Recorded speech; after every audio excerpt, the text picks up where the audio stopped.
네, 뭐 거의 2주 동안 사실상 시장 자체는 뭐 거의 붕괴가 됐습니다. 뭐 매매 대상 자체는 테마나 업종 자체가 형성이 될 수는 없죠.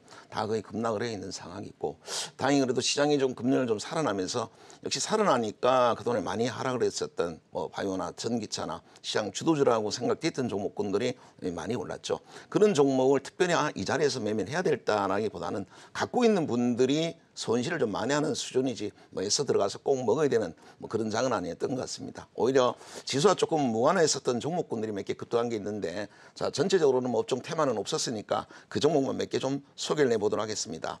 연관성은 크게 없고요. 그러나 시장과 좀 무관한 종목, DPC 같은 경우는 이번에 개별 재료로 상한가를 갔습니다. 방탄소년단 관련해서 엔터주의 이제 DPC도 앞으로는 여러분들이 뭐 YG엔터나 SM을 볼 때 DPC도 같이 GMP랑 함께 묶어서도 보셔야 될 것 같고, 콘텐츠 기업이죠. 웹소설 쪽으로 이 DNC 미디어가 최근에 또 시장과 전혀 무관하게 움직입니다. 그래서 웹 쪽에 이 콘텐츠 쪽에 DNC, 그리고 경매 쪽의 서울옥션은 뭐 시장과 무관하게 최근에 좋은 흐름을 보였는데, 여전히 최근 급락장과도 다소 무관하게 좀 흐름이 좋았습니다. 그래서 눌림목이 또 완성이 된 부분이 있고, 그 외에는 신라젠과 HLB, 강스텐바이오, 택이 좋았고 이들 종목 역시 뭐 바이오 기업들이 가장 강하게 반등을 줬습니다. 이번 금요일 날 거의 급등 종목을 보시면은, 자, 신라젠이 12%, HLB가 21%, 강스템이 24%, 바이오 종목이 상승폭이 사실상 이 DPC처럼 재료가 떠서 상한가를 간 거를 제외하고는 가장 많이 올랐다라고 보시면 될 것 같습니다. 그리고 여전히 좋은 것은 이 대체에너지 관련한 종목들, 탈원전 관련해서 여러분 그동안에 제시케미칼, 코엔테, 와엔테 이런 대체에너지 관련한 종목을 주목하자 말씀을 드려왔었고, 자 전기차가 이번에 반등을 했습니다만 전기차뿐만 아니라 수소차도 앞으로 정부의 정책은 수소차에 몰릴 겁니다라고 해서 수소차에 대한 준비, 그리고 대체에너지에 대한 것들을 자 미래의 성장성을 보고 이 두 가지는 좀 준비를 해주자 말씀드렸고, 이들 종목은 순전히 개별주 이슈로 갔다라고 보시면 되겠고, 그리고 많이 하락을 했던 이 바이오 대장주들이 중심으로 바이오 업종들이 크게 급등했다라는 것이 이번 주의 특징이라면 특징이 될 것 같네요. 자, 종목들을 직접 한번 확인을 한번 해보도록 하겠습니다. 자, DPC는 자 스틱 인베스트먼트, 이 슈퍼개미 박용우 회장이 지분을 인수를 했다는 해서 이 그림이 나와 있네요.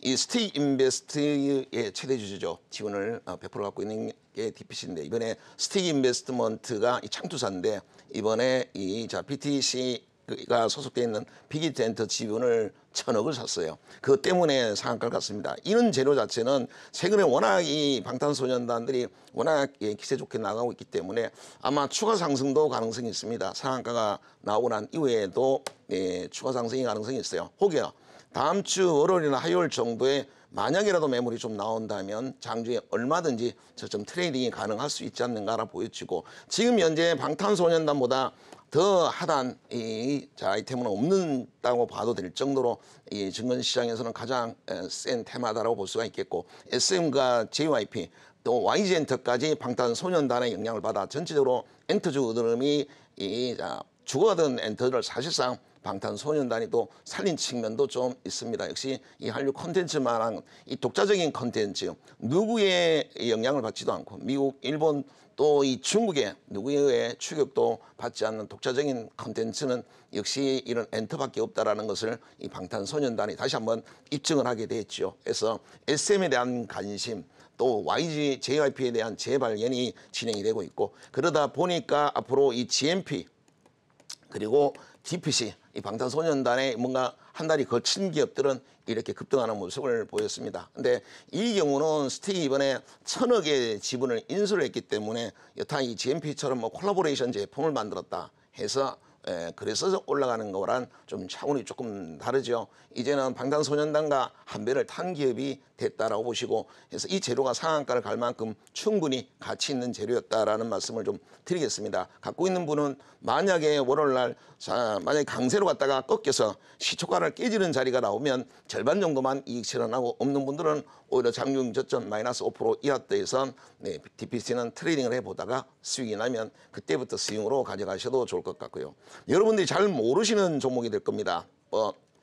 자, 굴림 청아 또 황제 외동따 이런 것들은 또 중국에도 이제 수출을 하게 되는데 이런 웹소설 쪽의 콘텐츠 기업인데 이게 돈을 잘 봅니다. 이걸로 무슨 돈이 되겠나 이런데 매년 영업이익을 한 50억 정도를 거두는데 상반기 한 30억 정도를 거뒀습니다. 그래서 이런 성장성은 분명히 있는 쪽이다 보니 자 밸류는 조금 많이 쳐주고 있지 않나. 지금 현재 2천억 정도니까 밸류로 따지면 한 30배 정도의 밸류를 좀 쳐주고 있을 정도입니다. 역사적 신고가를 깼는데 흐름 자체가 10월 달에 지금 코스닥 지수 자체는 급락을 했습니다만 계속 종가 관리가 되고 있습니다. 다 양봉 마감이 되죠. 지금 8일 동안 장이 얼마나 처참하게 음봉을 맞았는지를 알죠. 금요일 빼고는 거의 뭐 급락을 하면서 종가 관리가 전혀 되질 않았습니다만 DNC 미디어는 계속 종가 관리가 됐습니다. 장중에 밑꼬리가 다 붙었다라는 것은 밀렸다가 자 저쯤 사서 누군가는 종가 관리가 다 되어 있는 것이죠. 그래서 관리자가 붙어 있는데 그 일부는 기관들도 개입을 하고 있다라는 거지요.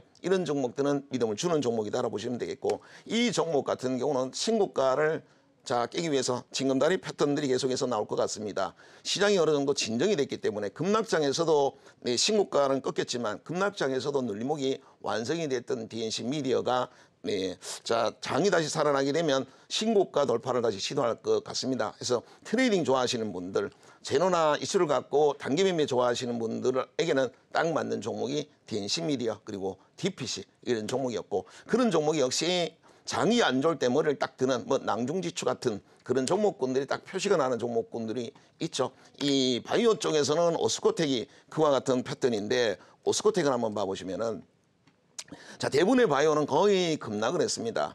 이번 주 같은 경우에도 거의 폭락을 하고 60일선을 크게 이탈을 했죠. 지수 자체는 거의 이번 금요일만 빼고 금요일만 반등을 줬지만 대부분의 지수는 이런 모양이었었죠. 코스닥 모양이.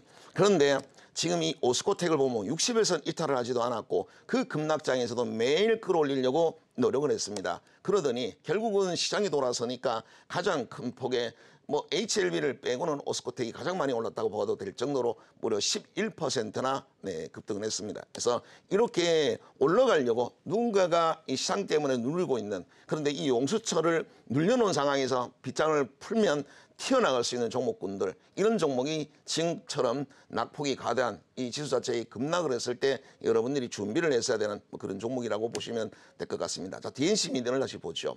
DNC 미디어는 시장 때문에 올라가려다가 신고가를 깨고 날려가려다 못 갔던 종목인데 지수가 도니까 바로 6%대 짱대 양봉이 나왔었던 것이었고 앞서 그 바이오 종목도 그랬었고 자, 서울옥션 한번 볼까요? 서울옥션도 보시면 연일 급등을 했었고 이번에 8일 급락 중에 자, 4일간의 하락을 했습니다만 추세 자체는 크게 이탈을 하진 않았었습니다.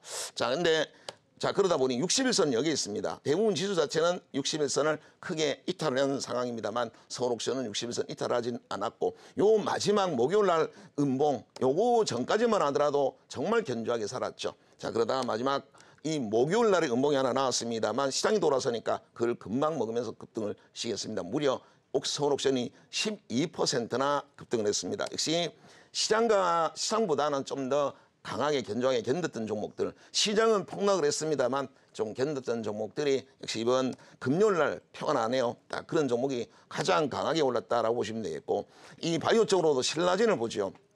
이번에 급락을 하면서 여러분 혹시 코스닥이 급락을 하는 동안에 이 기관들이 얼마나 열심히 담았는지 모르시죠?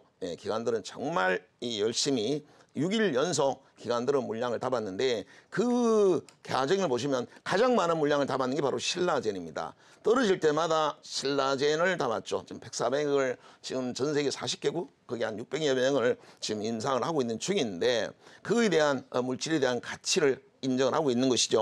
기관들이 열심히 담았었고 그리고는 시장과 무관하게 생각보다는 잘 견조하게 견뎌냈고 60일선도 이탈하지 않았던 것이 바로 신라젠입니다. 시가총액이 무려 6조입니다. 한때 물론 잘 나가던 9조 때보다는 좀 떨어져 있긴 합니다만 시장이 이렇게 좋지는 않은데도 불구하고 돈도 못 버는 신라젠이 6조를 지켜냈던 것이죠. 그러다가 결국은 시장이 돌아서니까 제일 먼저 12%가 급등을 했습니다. 여러분들 일각에서는 이런 얘기를 하죠. 10월 달 들어서 이제는 실적 시즌이니까 바이오는 하면 안 된다라는 얘기를 합니다. 실적 시즌이니까 당연히 실적주를 해야 된다라는 논리를 하고 바이오가 실제로 떨어지니까 그런 얘기가 나오는데 지금 바이오만 떨어지나요? IT는 안 떨어지고 전기차는 안 떨어지고 지금 대부분의 종목이 52주 신저가를 깨고 있는데 유독 바이오만 떨어진다라고 얘기하는 것은 모순이 아닌가 싶고 작년에 한번 생각을 하죠. 작년에 바이오 같은 경우에 작년 바이오는 10월 달부터 시작을 했죠. 작년 10월은 실적 시즌이 아니었습니까? 그때도 실적 시즌이었죠. 그런데 바이오가 주도를 했습니다. 바이오 외에 작년 10월 달부터 10월, 11월, 12월, 1월 달까지 심지어 4월 달까지 날아간 것은 제약 바이오 업종이 날아갔었죠. 그때도 실적 시즌에 날아갔습니다. 중요한 거는 지수가 가냐 안 가냐의 문제지 지금 시즌은 실적 시즌이니까 바이오는 안 되고 실적 시즌인 IT가 간다. 이 논리 자체는 맞지가 않다라는 말씀을 좀 드리고 싶고 자 그러면 신라제는 왜 이렇게 11%나 급등했냐.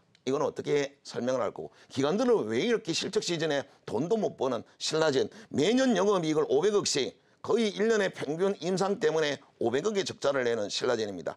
실적 시즌에 절대 담아서는 안 되는 신라젠을 담고 이번 금요일 장에서 하라니까 제일 많이 HLB가 20% 그리고 신라젠이 무려 12%나 급등을 했습니다. 자, HLB를 보죠. 여전히 HLB도 기관들이 담기 시작을 했고 시장 때문에 무너졌던 건데 시장이 딱 살아나니까 21%가 올라갔습니다. 실적 시즌에 바이오를 하면 안 된다고 했지만 결국은 장이 돌아섰을 때 제일 많이 오른 것도 결국은 바이오들이 제일 많이 올랐다라는 거지요. 결국 이 바이오가 그런다고 해서 간단한 얘기가 아니라 어느 거든 지수 때문에 코스닥 지수와 가장 연동되는 바이오는 코스닥이 가면 가는 거고 코스닥이 떨어지면 떨어지는 거지 실적 시즌이라서 얘는 안 되고 실적 시즌이라서 아니라서 얘는 되고 이건 아니다는 말씀을 드립니다. 그래서 10월이 되니까 실적 시즌이니까 바이오는 버려라. 이거는 아니다라는 말씀을 드립니다. 오해는 하지 않으셔야 되는 것을 말씀을 드렸고 자 JC케미칼은 그동안 여러분에게 많이 소개를 해왔었던 종목이었죠.